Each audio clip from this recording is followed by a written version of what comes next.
Vote చోరీ ఎంత సంచలనంగా మారిందో మనందరికీ తెలుసు. అయితే ఓట్ చోరీ తెలంగాణలో కూడా జరిగింది అంటున్నాడు తెలంగాణలో ఉన్నటువంటి పిసిసి అధ్యక్షుడు మహేష్ కుమార్ గౌడ్. బీజేపీ గెలిచిన 8 ఎంపీ స్థానాలలో ఓట్ చోరీ వల్లే గెలిచిర్రు బండి సంజయ్తో పాటు గెలిచిన ఇంకొక 7 మంది ఎంపీలు దొంగ ఓట్లతోని గెలిచిర్రు అనే సంచలన ఆరోపణలు మహేష్ కుమార్ గౌడ్ చేస్తున్నారు. అయితే ఎన్నికలు జరిగిన ఇన్ని రోజుల తర్వాత ఇప్పుడు ఎందుకు ఈ ఆరోపణలు చేయాల్సి వచ్చింది? వాళ్ళ దగ్గర ఉన్నటువంటి ఆధారాలు ఏంటి? నిజంగా ఒకవేళ నిజమైతే ప్రభుత్వమే కదా వీటన్నింటిని నిగ్గు తేల్చాల్సింది. అట్లాంటి వాళ్ళ ప్రభుత్వమే అధికారంలో ఉన్నప్పుడు ఈయన చేసినటువంటి ఆరోపణల మీద ఏం చెప్పబోతున్నది కాంగ్రెస్ పార్టీ? చాలా ఇష్యూస్ని మాట్లాడేందుకు వి ప్రకాష్ గారు ఉన్నారు మనతో పాటు. సార్ నమస్తే. నమస్తే. ఓట్ చోరీ మీద నిన్న పిసిసి అధ్యక్షుడు మహేష్ కుమార్ గౌడ్ చాలా సంచలన ఆరోపణలే చేసిండు. బండి సంజయ్ గెలవడానికి ప్రధాన పాత్ర పోషించింది దాంట్లో దొంగ ఓట్లు అనేది. ఎట్లా చూస్తారు మీరు ఆయన చేసిన ఆరోపణలు? సరే, ఇప్పుడు దాని మీద విచారణ జరుగుతూ ఉంది. కాంగ్రెస్ పార్టీ అగ్రనాయకత్వమే దాన్ని టేకప్ చేసింది. సరే, ఇప్పుడు దాన్ని పట్టుకోవాల్సిన బాధ్యత ప్రతిపక్షాందే. ఎందుకంటే ప్రభుత్వం ఒక నేరానికి పాల్పడ్డప్పుడు బయట పెట్టాల్సిన బాధ్యత వాళ్ళ మీద ఉంటుంది. ఇప్పుడు స్టేట్ లీడర్షిప్ అయితే మహేష్ గౌడ్, రేవంత్ రెడ్డి చేతుల్లో ఉంది కదా. మరి బండి సంజయ్ అదివరకు కూడా ఒకసారి ఎంపీ అయ్యాడు. ఆయనకు ప్రజల మద్దతు ఉన్నది అనేది రుజువైంది. అయితే ఇక్కడ ఒకటి నేను కాంగ్రెస్ని ఏమడుగుతున్నా అంటే, ఓటు చోరీ కంటే ఎక్కువగా, సరే ఓటు తీసేసి ఉండొచ్చు, కొన్ని తీసేసే అవకాశం ఉంది. ఎన్ని తీసేసిన అనేది నంబర్ పక్కకు పెడితే, ఇవాళ బండి సంజయ్ లాంటి వాళ్ళే కాకుండా 8 మంది ఎంపీలు గెలవడానికి కారణం ఏంది? మీరు కాదా? మీరు బలమైన బీజేపీ నాయకుల మీద మీరు డమ్మీలను పెట్టారు కదా. ఇప్పుడు ఈటల రాజేందర్ అన్నాడు, ఒక మంచి పేరున్న నాయకుడు. నువ్వు కాంగ్రెస్లో ఎవరినైనా పెట్టింది ఒక స్థానికేతర అభ్యర్థిని తీసుకొచ్చి, వికారాబాద్ నుంచి తీసుకొచ్చి ఇక్కడ పెట్టినావు. ఇప్పుడు మీరు పరోక్షంగా మద్దతు ఇవ్వకపోతే ఇవాళ 8 మంది ఎంపీలు బీజేపీకి గెలిచేవాళ్ళ. టీఆర్ఎస్ను రాకుండా చేయడానికి, అభ్యర్థులు గెలవకుండా చేయడానికి మొత్తం యాంటీ ఇన్కంబెన్సీ అంతా ఒక్క దిక్కు మీరు పోలరైజ్ చేయగలిగారు. మీరు పంచుకున్నారు, వాళ్ళు పంచుకున్నారు, ఒకరికొకరు అండర్స్టాండింగ్తో పోయారు. ఎందుకంటే ఇవాళ ఒకటే ఎగ్జాంపుల్ చెప్తా. బొంతు రామ్మోహన్ అనేవాడు హైదరాబాద్లో ఒక మేయర్గా చాలా పనులు చేశాడు. బీఆర్ఎస్ పీరియడ్లో చాలా బలంగా ఆయన ఒక మేయర్గా ఒక ముద్ర వేశాడు. ఆయన ఏం చేసిండు, టికెట్ ఇస్తారేమో అనుకొని రేవంత్ రెడ్డితోని మాట తీసుకొని తను పుట్టి పెరిగిన బీఆర్ఎస్ను వదిలేసి టికెట్ కోసం పోయిండు, ఎంపీ టికెట్ కోసం. పోయినప్పుడు ఒక బలమైన క్యాండిడేట్ దొరికాడు కాబట్టి ఆయనకు గది ఇవ్వాల్సింది. టీఆర్ఎస్ నుంచి ఫిరాయించిన దానం నాగేందర్కు అక్కడ టికెట్ ఇచ్చారు. పోనీ టికెట్ ఇచ్చారు, ఇట్లా నీకు ఇయ్యలేకపోయినావు అని చెప్పి నచ్చ చెప్పాలి. చెప్పి ఏం చేయాలి, దానం నాగేందర్ని గెలిపేయడానికి ఇన్ఛార్జ్గా ఆయనను వేయాలి. ఎక్కడిచ్చారు తెలుసా? మహేశ్వరం నియోజకవర్గం. ఈయనకు మన రామ్మోహన్కి ఇచ్చింది ఏంటంటే, మహేశ్వరం నియోజకవర్గంలో నువ్వు పనిచేయమని ఇచ్చారు. పోయిండు ఆయన. మహేశ్వరం ఇలా హైదరాబాద్ మేయర్కి దీని కిందికి రాదు, ఏది పార్లమెంట్ సీట్ కిందకి రాదు, సికింద్రాబాద్ పార్లమెంట్ సీట్ కింద మహేశ్వరం రాదు. ఆయన ఎందుకు ఇక్కడి నుంచి అక్కడ పంపిల్లంటే, ఇక్కడి నుంచి ఎందుకు పంపిల్లంటే, ఆయన పనిచేస్తే నాగేందర్ కోట్లు పడతాయి, కిషన్ రెడ్డి గెలవాడు.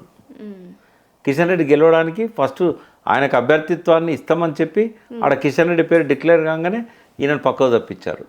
నాగేందర్ని పట్టుకొచ్చి పెట్టారు. నాగేందర్ది ఒకటే ఒక్క కాన్స్టిట్యున్సీ ఖైరతాబాద్. మిగతా 6 కాన్స్టిట్యున్సీలలో నాగేందర్కు బలం లేదు. కొత్తగా వచ్చిండు మళ్ళీ కాంగ్రెస్లకు ఆయన. అంటే కిషన్ రెడ్డిని గెలిపించడానికి ఇంత, రేవంత్ రెడ్డి సొంత సీటు మల్కాజ్గిరి, సొంత సీటును కూడా గెలిపించుకోలేక అక్కడ రాజేందర్ని గెలిపించడానికి అక్కడ ప్రయత్నం చేశాడు. వినోద్ రావును ఓడించడానికి, బండి సంజయ్ని గెలిపించడానికి వెల్మ క్యాండిడేట్ని తీసుకొచ్చి టికెట్ ఇచ్చారు. వెల్మ సామాజిక వర్గం, నా మిత్రుడే. వాళ్ళ ఫాదర్ అక్కడ ఒక పెద్ద లీడర్ ఉండే, ఆయన చనిపోయాడు కూడా, జగపతిరావు గారు.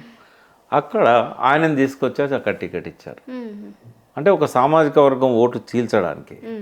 అంటే బండి సంజయ్కి దొంగ ఓట్లతో గెలిచిండా లేకపోతే ఓట్లను చోరీ చేసి గెలిచిండా అనేది పక్కకు పెడితే, నీ రోల్ ఏంది, నీ కాంగ్రెస్ పార్టీ రోల్ ఏంది? అక్కడ ఎక్కడ చూసినా మీకు ఇదే కనబడుతుంది. రఘునందన్ రావు గెలుపులో కావచ్చు, ఇతరుల గెలుపులలో కావచ్చు, ఆ 8 మంది బీజేపీ నాయకులను గెలిపించడానికి నానా తిప్పలు పడ్డాడు రేవంత్ రెడ్డి. అందుకే ఆ కృతజ్ఞతతోనే ఇవాళ మోడీ గారు ఆయన దించకుండా ఆయనకు సపోర్ట్ చేస్తున్నారు. అంటే ఓట్ చోరీ ఓన్లీ ఇప్పుడు బీజేపీ గెలిచిన ఎంపీల దగ్గరే వర్తిస్తుందా? వాళ్ళు 8 వీళ్ళు 8 గెలిచిర్రు కదా అనే క్వశ్చన్ కూడా రేజ్ అవుతుంది. ఒకవేళ ఓట్ చోరీ జరిగితే అన్ని దిక్కులు జరుగుతుంది కదా. కాబట్టి వీళ్ళు కూడా గెలిచింది దానివల్లనే అని అనుకోవాలి మనం. లేకుంటే నిజంగానే ఇంకా కొంచెం ఇన్సైట్ లోపలికి పోయి మనం ఎంక్వైరీ చేస్తే అసెంబ్లీ ఎన్నికల్లో కూడా జరిగిందేమో అని అనిపిస్తుంది. అదే అడగబోతున్నాను నేను. మిగతా ఎంపీలు ఎవరు మాట్లాడినట్టుగా అనిపించలేదు, కానీ డీకే అరుణ లాంటి నాయకులు మాట్లాడినట్టున్నారు. దొంగ ఓట్లతోనే గెలిచినట్లయితే అసెంబ్లీ ఎన్నికలలో మీరు గెలిచింది కూడా దీంతోనేనా అని ఆమె ప్రశ్నించారు. కరెక్ట్ అది. ఎందుకంటే వాళ్ళు కూడా ఆ రకంగా చేసే అవకాశం ఉంటుంది. చంద్రబాబు నాయుడు మీద కూడా అటువంటి ఆరోపణ వచ్చింది. ఒకటేమో ఈవీఎంలు, రెండవది పేర్లు తీసేయడం, అట్లా చాలా జరుగుతూ ఉంటుంది. ఇప్పుడు ఓల్డ్ సిటీలో చూస్తే మజ్లిస్కు సపోర్ట్గా హిందువుల ఓటు తీసేసే పరిస్థితి కనబడుతుంది. అంటే ఈ మా మధ్యలో ఏమైందంటే కొంచెం ఇబ్బందులు పడ్డది అసెంబ్లీ ఎన్నికల్లో మజ్లిస్. బలమైన మెజారిటీ ఇవ్వగలిగిన కాడ కూడా కొన్ని వేల ఓట్లతో గెలవాల్సిన పరిస్థితి వచ్చింది, లక్షల మెజారిటీ వచ్చే కాడ కూడా. కాబట్టి ఎప్పుడు అధికార పార్టీకి అనుకూలంగా మజ్లిస్ ఉంటుంది, వాళ్ళ కోసం కూడా ఇట్లాంటివి చేస్తుంటారు.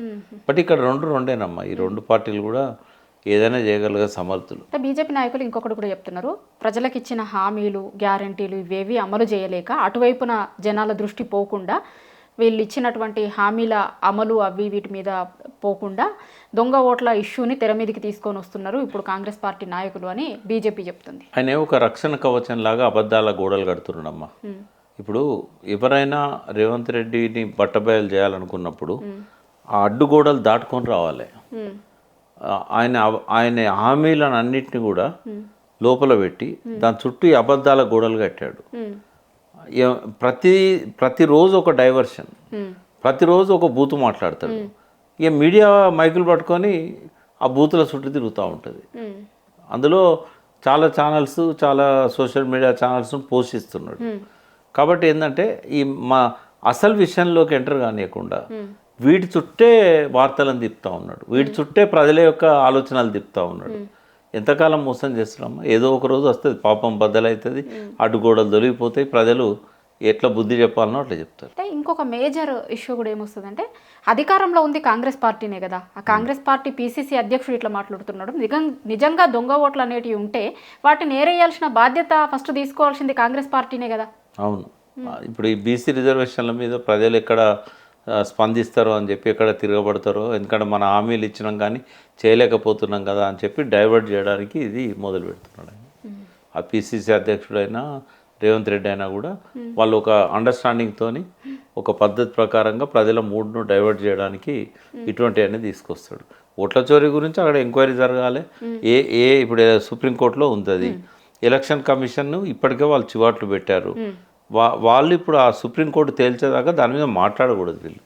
దాన్ని వాళ్ళ ఈ పార్టీల చుట్టూ తిప్పడం వెనక ఏంటంటే ఈ ఇష్యూస్, అసలు ఇష్యూస్ మీద ఫోకస్ రాకుండా ఉండడానికి చేస్తుంది. Thank you sir.